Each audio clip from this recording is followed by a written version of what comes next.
नमस्कार।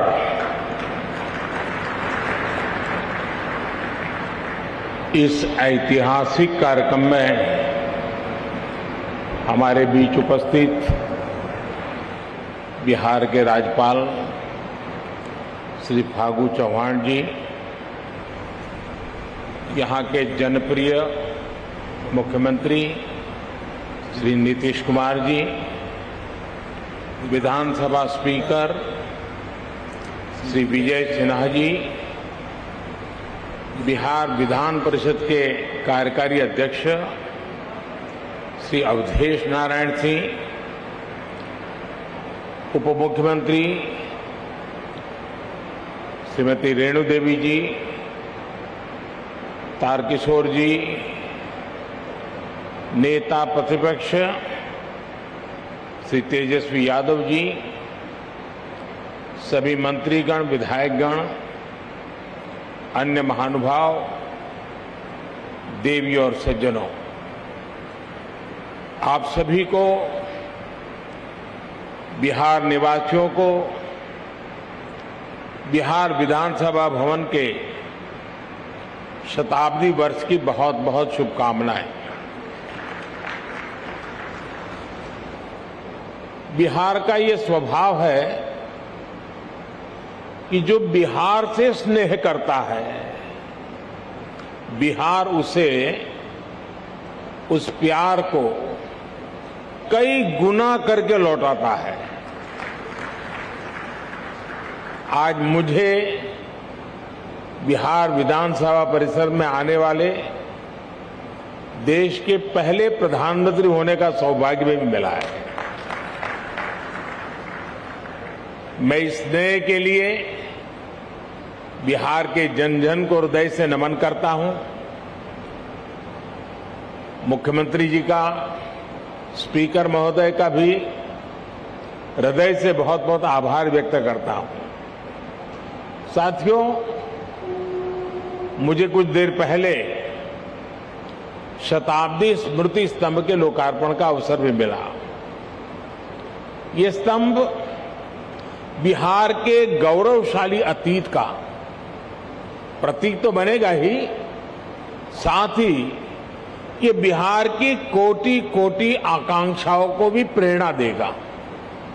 अब से कुछ देर पहले बिहार विधानसभा म्यूजियम और विधानसभा गेस्ट हाउस का शिलान्यास भी हुआ है। मैं इन विकास कार्यों के लिए नीतीश कुमार जी और विजय सिन्हा जी को हृदय से बधाई देता हूं। मुझे विधानसभा परिसर के शताब्दी पार्क में कल्पतरु के रोपण का भी सुखद अनुभव मिला है। कल्पतरु के विषय में मान्यता है कि हमारी आशाओं, आकांक्षाओं को पूरा करने वाला ये वृक्ष है। लोकतंत्र में यही भूमिका संसदीय संस्थाओं की होती है। मैं आशा करता हूं कि बिहार विधानसभा अपनी इस भूमिका को इसी निरंतरता के साथ निभाती रहेगी, बिहार और देश के विकास में अपना अमूल्य योगदान देती रहेगी। साथियों, बिहार विधानसभा का अपना एक इतिहास रहा है और यहां विधानसभा भवन में एक से एक बड़े और साहसिक निर्णय लिए गए हैं। आजादी के पहले इसी विधानसभा से गवर्नर सत्येंद्र प्रसन्न सिन्हा जी ने स्वदेशी उद्योगों को प्रोत्साहित करने, स्वदेशी चरखा को अपनाने की अपील की थी। आजादी के बाद इसी विधानसभा में जमींदारी उन्मूलन अधिनियम पास हुआ था। इसी परंपरा को आगे बढ़ाते हुए नीतीश जी की सरकार ने बिहार पंचायती राज जैसे अधिनियम को पास किया। इस अधिनियम के जरिए बिहार पहला ऐसा राज्य बना जिसने पंचायती राज में महिलाओं को 50% आरक्षण दिया।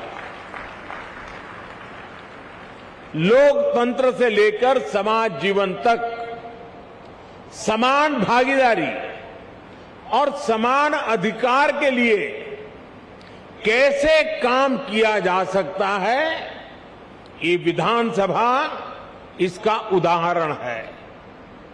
आज जब मैं आपसे इस परिसर में विधानसभा भवन के बारे में बात कर रहा हूं, तो ये भी सोच रहा हूं कि बीते 100 वर्ष में ये भवन, ये परिसर कितने ही महान व्यक्तित्वों की आवाज का साक्षी रहा है। मैं नाम अगर लेने जाऊंगा तो शायद समय कम पड़ जाएगा, लेकिन इस इमारत ने इतिहास के रचयिताओं को भी देखा है और खुद भी इतिहास का निर्माण किया है। कहते हैं वाणी की ऊर्जा कभी भी समाप्त नहीं होती। इस ऐतिहासिक भवन में कही गई बातें, बिहार के उत्थान से जुड़े संकल्प एक ऊर्जा बनकर आज भी उपस्थिति है। आज भी वो वाणी, वो शब्द गूंज रहे हैं। साथियों, बिहार विधानसभा भवन का ये शताब्दी उत्सव एक ऐसे समय में हो रहा है जब देश अपनी आजादी का अमृत महोत्सव मना रहा है। विधानसभा भवन के 100 साल और देश की आजादी के 75 साल, ये केवल समय का संयोग नहीं है, इस संयोग का साझा अतीत भी है और सार्थक संदेश भी है। एक और, बिहार में चंपारण सत्याग्रह जैसे आंदोलन हुए तो वहीं इस धरती ने भारत को लोकतंत्र के संस्कार और आदर्श पर चलने का रास्ता भी दिखाया। दशकों से हम ये बताने की कोशिश होती रही है कि भारत को लोकतंत्र विदेशी हुकूमत और विदेशी सोच के कारण मिला है। और हमारे लोग भी कभी कभी ये बातें बोलते हैं, लेकिन कोई भी व्यक्ति जब ये कहता है तो वो बिहार के इतिहास और बिहार की विरासत पर पर्दा डालने की कोशिश करता है।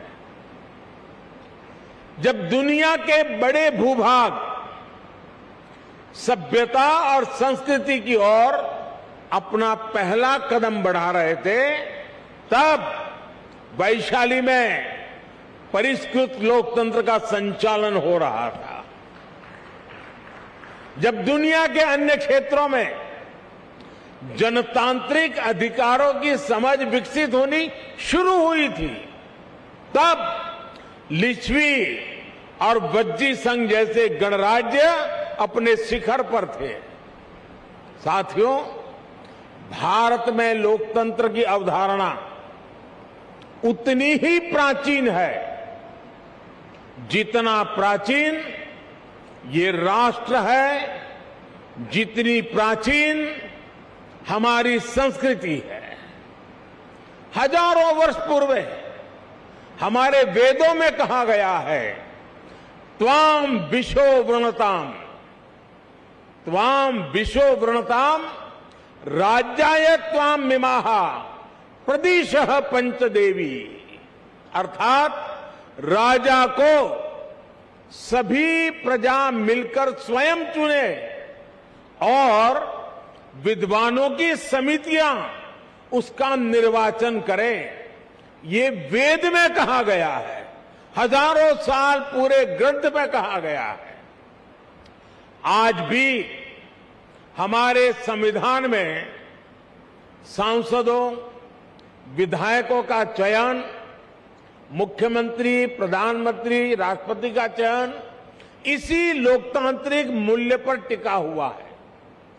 एक विचार के रूप में हमारे यहां लोकतंत्र इसलिए हजारों वर्षों से जीवित है क्योंकि भारत लोकतंत्र को समता और समानता का माध्यम मानता है। भारत सह अस्तित्व और सौहार्द के विचार में भरोसा करता है।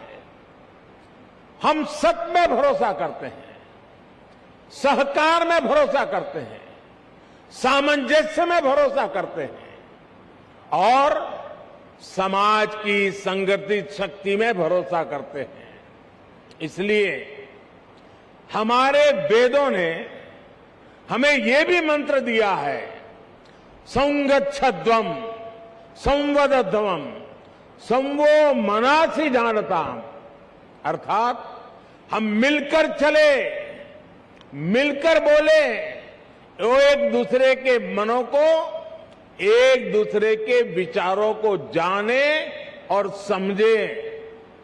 इसी वेद मंत्र में आगे कहा गया है, समानो मंत्रः समिति समानी समानम मनः सहचित्तमेशम, अर्थात हम मिलकर समान विचार करें, हमारी समितियां, हमारी सभाएं और सदन कल्याण भाव के लिए समान विचार वाले हो और हमारे हृदय भी समान हो। हृदय से लोकतंत्र को स्वीकार करने की ऐसी विराट भावना एक राष्ट्र के रूप में भारत ही प्रस्तुत कर सकता है।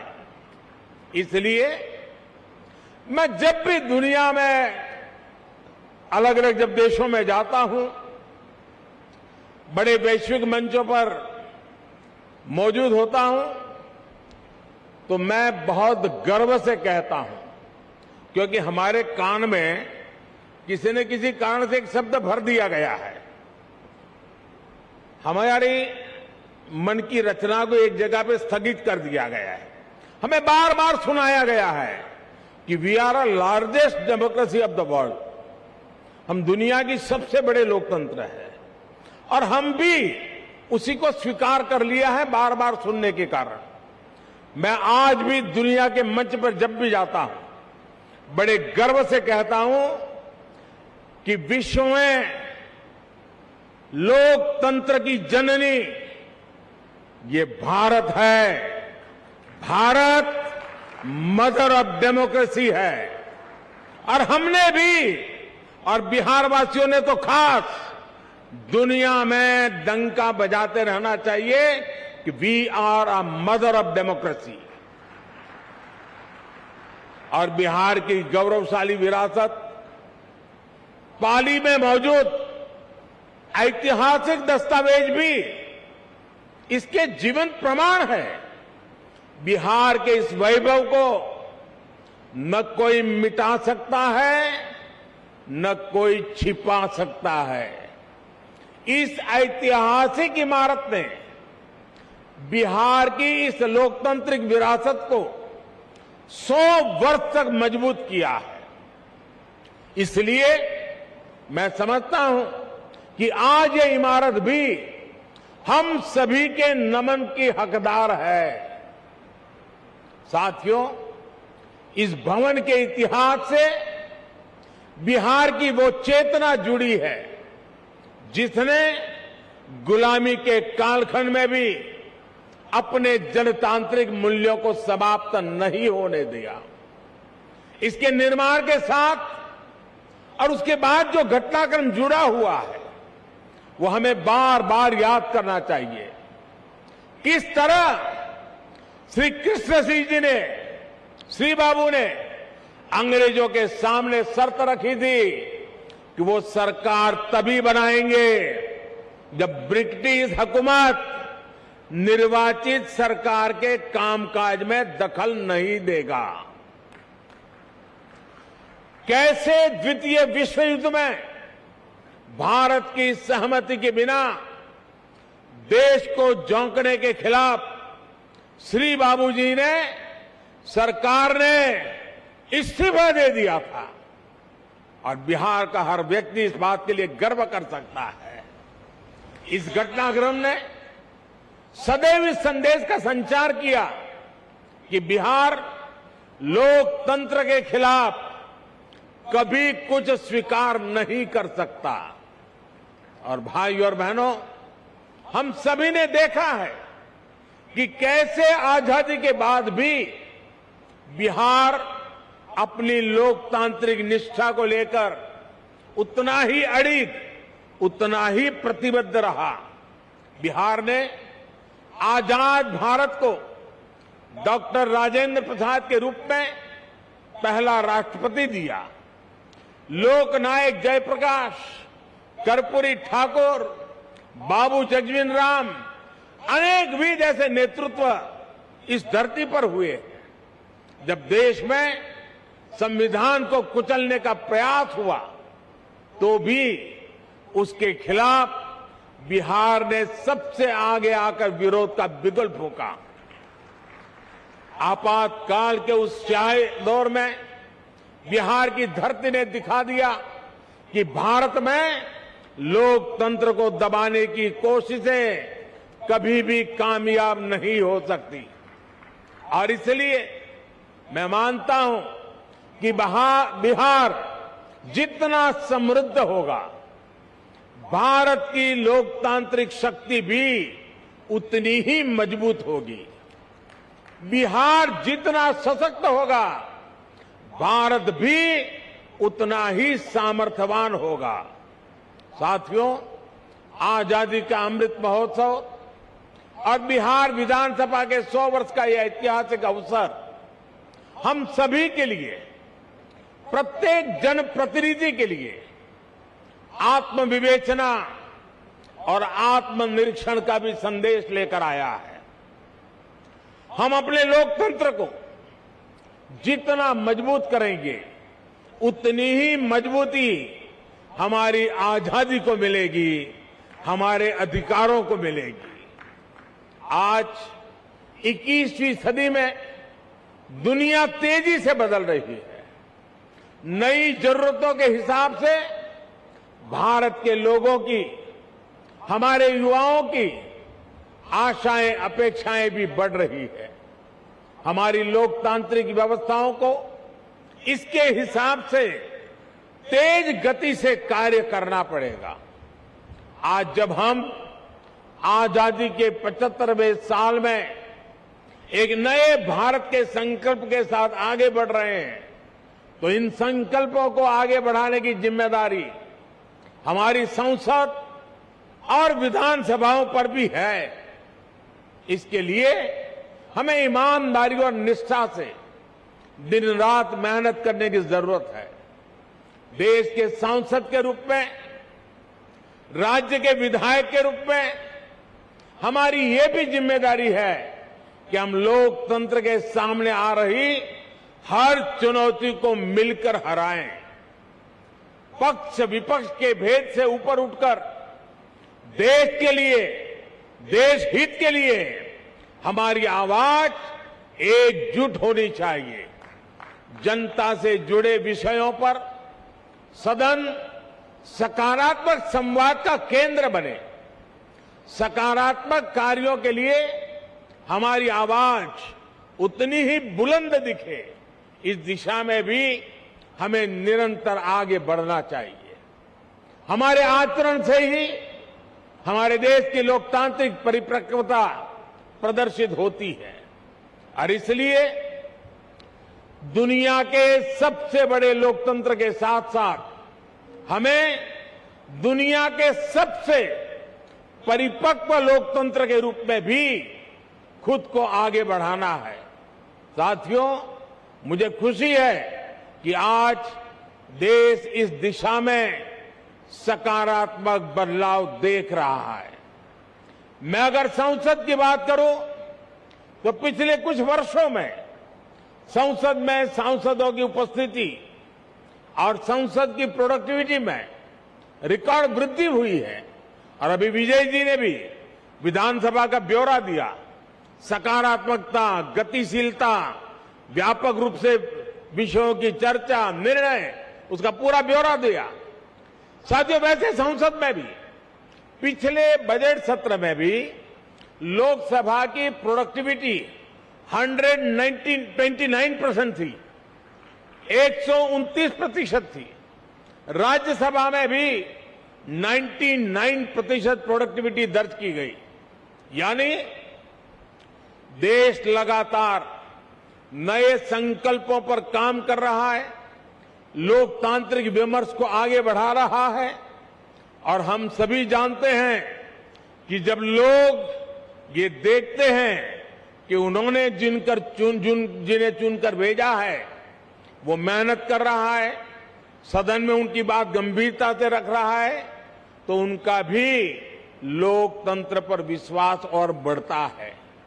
ये विश्वास बढ़ाना भी हम सबकी जिम्मेदारी है।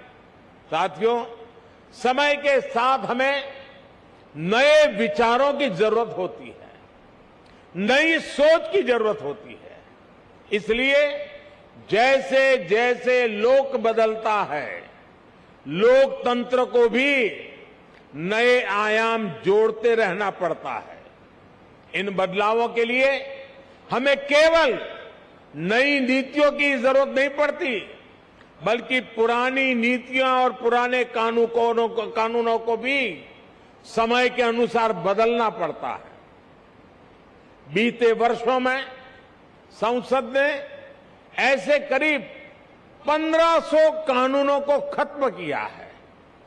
इन कानूनों से सामान्य मानवी को जो दिक्कतें होती थी, देश की प्रगति में जो रुकावटें होती थी, उनका समाधान हुआ और एक नया विश्वास भी पैदा हुआ। राज्य स्तर पर भी ऐसे कई पुराने कानून हैं जो वर्षों से चले आ रहे हैं। हमें मिलकर इस और भी ध्यान देने की जरूरत है।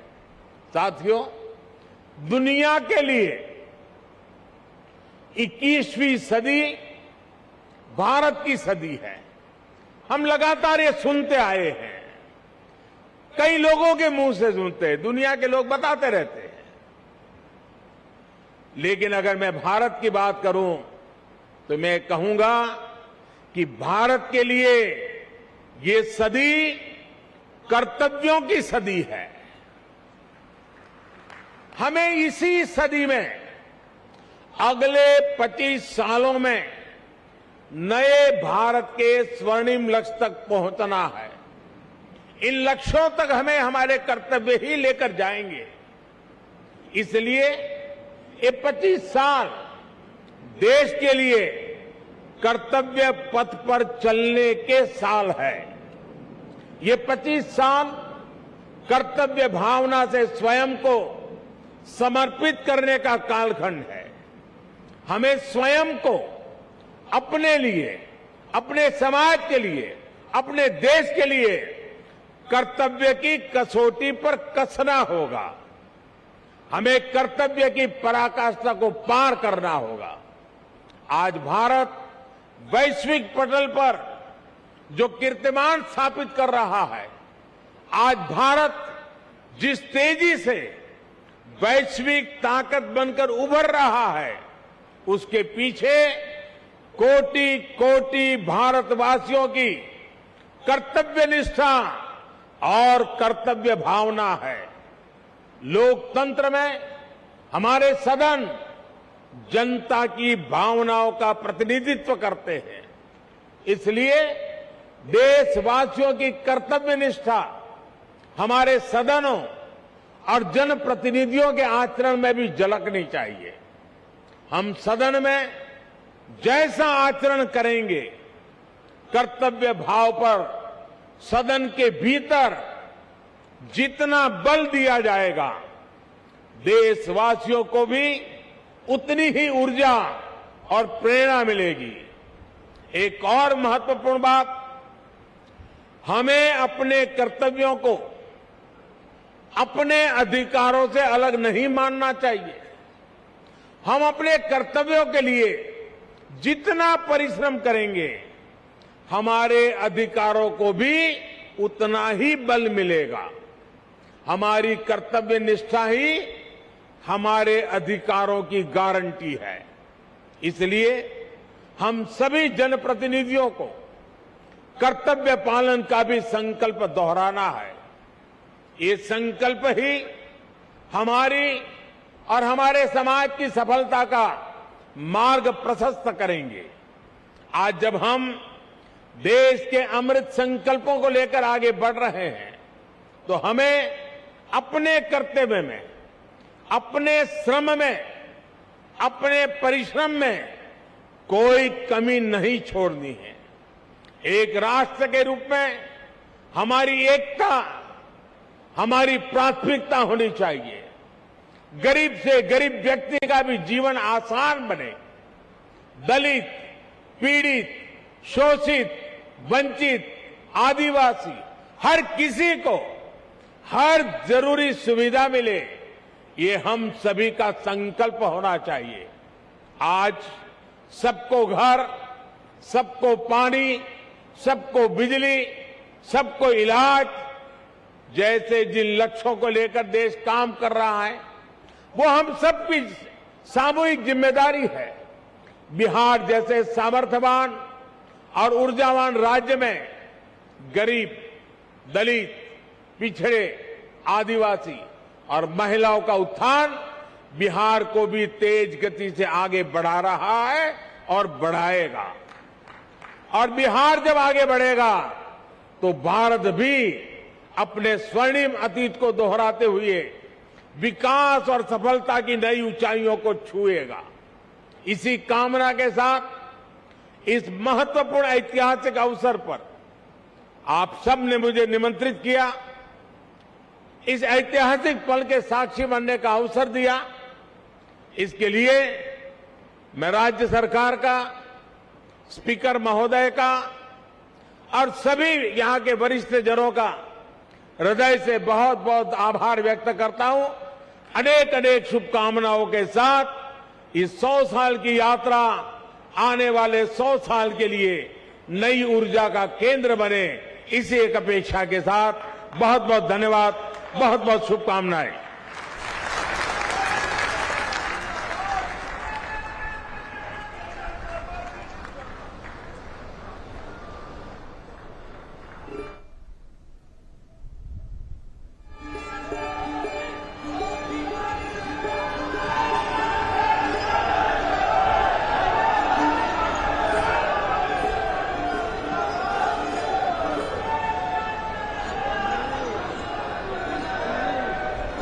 इंडिया टीवी हर वक्त हर जगह डाउनलोड करने के लिए सर्च करें India TV news Google play store या ऐप स्टोर पर।